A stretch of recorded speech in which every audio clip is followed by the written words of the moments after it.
আশা ডিমটি পানিতে রেখে দিলাম।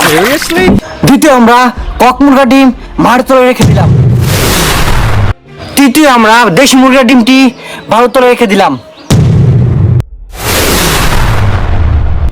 আগামী 30 দিন পরে এই 3টা ডিমের রেজাল্ট আসবে। এটা অলরেডি 1 মাস পূর্ণ হয়ে গেছে। সো আজকে আমরা এই ডিমটি উড়াইতে চলছি। চলুন দেখা যাক এখন 1 মাস পরে কোন ডিমটা ভালো থাকে। ফার্ম মুরগা ডিমটা দেখা গেছে। বিসমিল্লাহির রহমানির রহিম। এখন দেশি মুরগা ডিম বালুর তলাতে বাকুমু। দেশি মুরগা ডিম বালুর ভিতরে, পানির তলে আছে 80 ডিম। এটা 1 মাস ছিল পানির তলে। তো অলরেডি আমাদের 3 ডিম এক্সপেরিমেন্ট ছিল। এটা ছিল আমাদের 80 ডিম যেটা পানির তলে ছিল 1 মাস। এটা ছিল আমাদের কক মুরগা ডিম যেটা মাটির তলে ছিল 1 মাস। ছিল আমাদের দেশি মুরগা ডিম যেটা বালুর তলে ছিল 1 মাস। প্রথম বাংলাদেশে আমরা দেশি মুরগা ডিমটি দেখা যাক এটা ভালো আছে না নষ্ট হয়ে গেছে। কক মুরগা ডিম ভিতরে কুসুম বয়ে গেছে, জমে গেছে।